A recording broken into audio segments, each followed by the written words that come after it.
Hello வணக்கம். Welcome to Mani Vedic astrology. நம்ம இன்றைக்கி புரட்டாசி மாதம் ஏன் அசைவம் சாப்பிடக்கூடாதுன்னு கிருஷ்ணர் பாண்டவர்களுக்கு ஒரு அறிவுரை சொல்லி ஒரு விரதம் இருக்க சொன்னார். அந்த விரதத்தின்படி அவங்க புரட்டாசி மாதம் விரதம் இருந்து ஆட்சிக்கு வந்தாங்க. அது என்ன விரதம் அப்படின்னும் ஏன் புரட்டாசி மாதம் பெருமாளை வழிபட்டால் சனியோட தொல்லைகள் இருக்காது அப்படிங்கிறத பற்றியும் பார்க்க போகிறோம். நம்ம தலைப்பை பார்க்குறதுக்கு முன்னாடி நம்ம சேனலை சப்ஸ்கிரைப் பண்ணுங்கள். அப்படின்னா தான் நான் அடுத்தடுத்து போடக்கூடிய வீடியோக்கள் எளிதில் உங்களை வந்து அடையும். வாங்க நம்ம இப்போ தலைப்பை பார்க்கலாம். புரட்டாதி மாதம் மிகவும் முக்கியமான புண்ணிய மாதம். இந்த மாதத்தில் பெருமாளை வழிபட்டால் அவங்களுக்கு வாழ்க்கையில் அனைத்து விதமான சோபங்களும் கிடைக்கும் அப்படின்னு நம்பப்படுது. முதல்ல ஏன் பெருமாளை இந்த மாதத்தில் வழிபடுறோம் அப்படின்னு நம்ம பார்க்க போகிறோம். ஒரு நாள் அப்படின்னு நமக்கு சொல்லப்படுற இந்த நாளில் மிகவும் முக்கியமாக கடவுளை வழிபடுறதுக்கு உகந்த நேரமாக சொல்லப்படுறது பிரம்ம முகூர்த்தங்க. அது மாதிரி தாங்க தேவர்களுக்கு ஒரு வருடங்கிறது நமக்கு எப்படி ஒரு நாளோ அது மாதிரி தாங்க அவங்களுக்கு பிரம்மமுகூர்த்த நேரம் தான் இந்த புரட்டாசி மாதம். ஏன் இந்த புரட்டாசி மாதத்தில் பெருமாளை வழிபடுறாங்கன்னா, முன்னொரு காலத்தில் கிருஷ்ணர் அவதரித்த நேரம். அந்த நேரத்தில் கிருஷ்ணரை அழிக்கிறதுக்கு பலவிதமான சக்திகள் முயற்சி பண்ணுது. அதில் ஒருத்தங்க தாங்க ஹோலிகா அப்படிங்கிற ஒரு அரக்கி. இந்த அரக்கி கிருஷ்ணரை அழிக்கணும் அப்படிங்கிற எண்ணத்தோட கிருஷ்ணரை அழிக்க முயற்சி பண்ணுறாங்க. அந்த நேரத்தில் சனீஸ்வரனோட உக்கிர பார்வையால் அவங்க எரிஞ்சு சாம்பல் ஆகுறாங்க. அந்த நேரத்தில் கிருஷ்ணர் சனீஸ்வரனுக்கு ஒரு வரம் கொடுக்குறாருங்க. சனீஸ்வரர் பிறந்தது புரட்டாசி மாதம் சனிக்கிழமை தான்.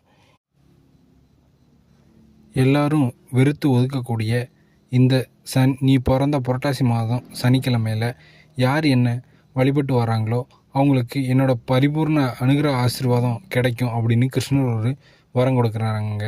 அது மாதிரி நம்ம கிருஷ்ணர் பஞ்சபாண்டவர்களை வனவாசம் சொன்ன கதை உங்கள் எல்லாத்துக்குமே கண்டிப்பாக தெரிஞ்சிருக்குங்க. கௌரவர்களோட சூழ்ச்சியால் சூதாட்டத்தில் தோற்று போன தர்மன் தன்னோட சொத்துக்களை எல்லாம் வைக்கிறான். அதன் கடைசியாக பாஞ்சாலையே பணயத்தில் வைக்கிறாங்க. அந்த நிகழ்வுகளுக்கு பின்பு பஞ்சபாண்டவர்கள் தங்களோட நாடு நிலம் எல்லாத்தையுமே இழந்து வனவாசம் போகிற சூழ்நிலைக்கு தள்ளப்படுறாங்க. 14 வருடம் வனவாசம் இருக்கணும் அப்படிங்கிறது அவங்களோட விதி. இந்த 14 வருடமும் கிருஷ்ணரோட அறிவுரையின்படி அவங்க ஒரு விரதம் இருக்கிறாங்க. அந்த விரதம் பேர் தான் அனந்த விரதம்னு சொல்லப்படுது. அந்த அனந்த விரதத்தை கிருஷ்ணனோட அறிவுரையின்படி 14 வருடங்களும் கடைபிடிச்சதுனால அவங்களுக்கு சகல விதமான செல்வமும் கிடைக்குதுங்க. போர்லையும் வெற்றி பெறுறாங்க. இந்த விரதம் எப்போ வரும் அப்படின்னு கேட்டிங்கன்னா, புரட்டாசி மாதம் வளர்பிறை சதுர்த்தி அன்னைக்கு தான் இந்த அனந்த விரதத்தை இருப்பாங்க.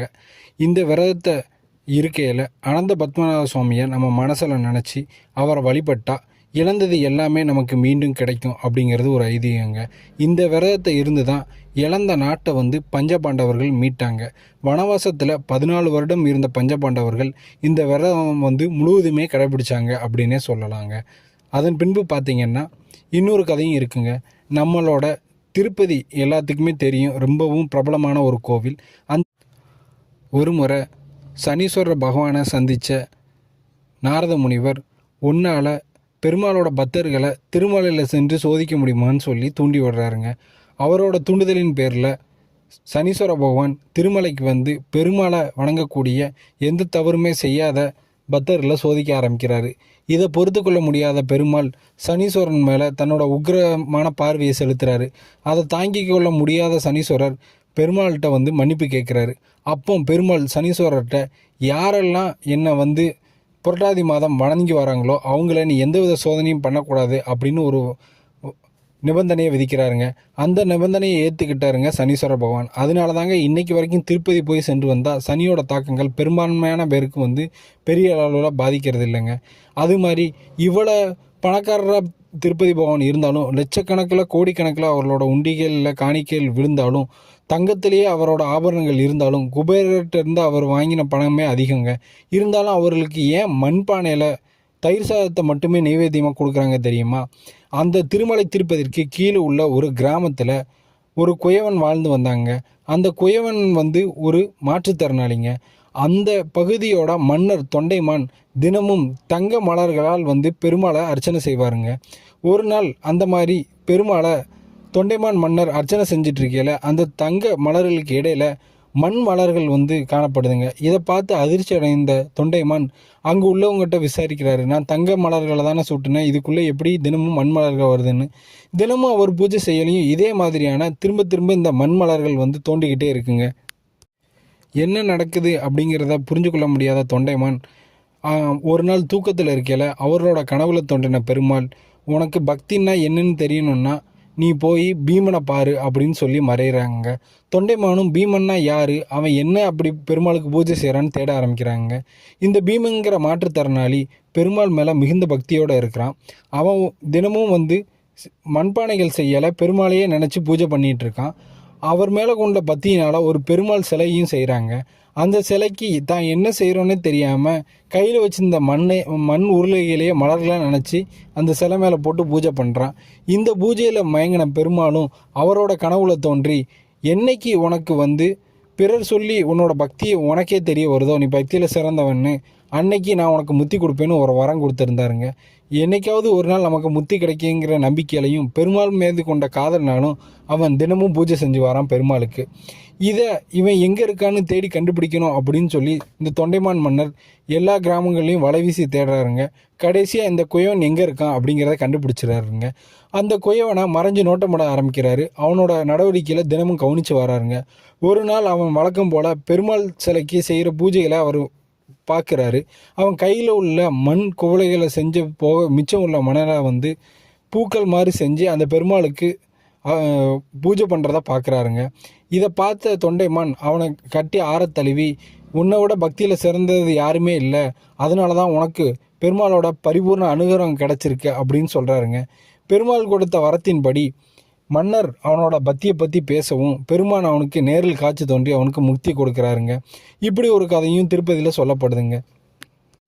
இது மட்டும் இல்லைங்க, புரட்டாசி மாதத்திற்கு இன்னும் பல முக்கியமான நிகழ்வுகள் இருக்குது. என்னன்னு கேட்டிங்கன்னா, நம்ம இறந்த முன்னோர்கள் அனைவருமே புரட்டாசி மாதம் வர்ற அமாவாசை அன்று பூலோகத்துக்கு வாராருங்கிறத ஐதீகங்க.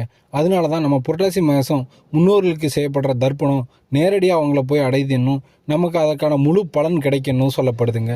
அது மட்டும் இல்லைங்க, அம்மனை வழிபடுற இந்த பூஜைகள் எல்லாமே இந்த புரட்டாசி மாதத்தில் வர்றது தாங்க. நவராத்திரியில் மகாலட்சுமி, சரஸ்வதி, பார்வதாதேவி 3 பேர்களையும் தனித்தனி நாட்களில் 3 நாட்களாக நம்ம வணங்கி வரோம். அது எல்லாத்துக்குமே தெரிஞ்ச விஷயந்தான். இப்படி அனைத்து கடவுளுக்கும் வணங்குறதுக்கு உகந்த மாதமாக தான் இந்த புரட்டாசி மாதம் விளங்குதுங்க. இதனால தாங்க புரட்டாசி மாதத்தை புண்ணிய மாதம்னு நமக்கு எப்படி ஒரு நாளையில் காலையில் நம்ம பிரம்மமுகூர்த்தத்தை 4 மணிலேருந்து 6ங்கிறத பிரம்மமுகூர்த்தம்னு சொல்கிறோமோ, அது மாதிரி இந்த ஒரு வருடத்தில் வரக்கூடிய மிக முக்கியமான மாதமாக இந்த புரட்டாசி மாதத்தை சொல்கிறாங்க.